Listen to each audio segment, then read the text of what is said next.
মানিকের ব্যাপারে এবার আমার ধারণা যে সঠিক সিদ্ধান্ত নেওয়া হয়েছে। এই যে হত্যা মামলা দিয়ে বিভিন্ন জনকে ফাঁসানো, এটা না করে বরং যারা আটক হয়েছে তাদের অনেকের সম্পদ নিয়ে, টাকা পয়সা নিয়ে প্রশ্ন আছে, সেইগুলো নিয়ে মামলা করা উচিত বা অন্য কোনো অভিযোগ। গণহারে হত্যা মামলা করে আসলে এই কাজটা করা উচিত না। যেমন দুদকের মামলায় গ্রেপ্তার দেখানো হলো সাবেক বিচারপতি মানিককে। মানিকের জন্য এটাই সঠিক। মানে এখন প্রথমে আমি যেটা ট্রেন্ড হলো যে আগে হত্যা মামলা দিয়ে সব ধরো, তারপরে অন্যান্য মামলায় করো। এটা অবশ্য একটা কৌশল, কিন্তু এটা খারাপ মানে দৃষ্টান্ত।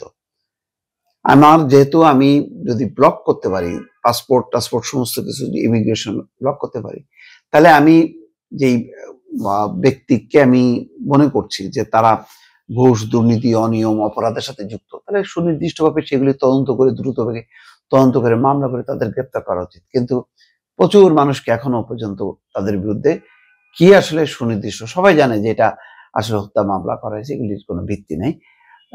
কিন্তু অন্য কোন অপরাধ আছে?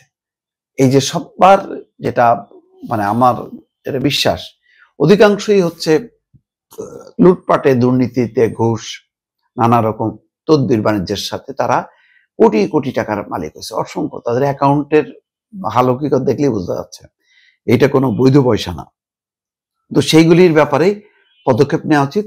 এখন যেটা শামসুদ্দিন চৌধুরী মানিককে যেটা বলা হচ্ছে জ্ঞাত আয় বহির্ভূত সম্পদ অর্জন এবং মানি লন্ডারিং প্রতিরোধ আইনে করা মামলায় গ্রেপ্তার দেখানো হয়েছে বিচারপতি মানিককে।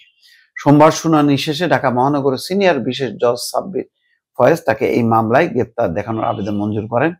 এর আগে তাকে কারাগার থেকে ঢাকা মহানগর সিনিয়র বিশেষ জজ আদালতে হাজির করে পুলিশ। এরপর মামলা তদন্তের স্বার্থে তাকে এই মামলায় গ্রেপ্তার দেখানো হয়।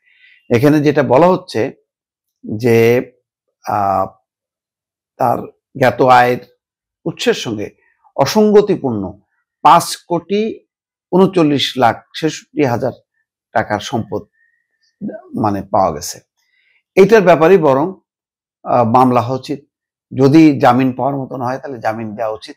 এখন যে কোনো মামলায় মানে জামিন বাদ দিয়ে অন্য যারা দেখা যাচ্ছে অপরাধ করতেছে তারা গ্রেপ্তার হচ্ছে, তারা জামিন পেয়ে যাচ্ছে, কিন্তু আলোচিত ব্যক্তিগুলো তারা জামিন পাচ্ছে না, বরং তাদের পালানো তাদের জন্য কঠিন।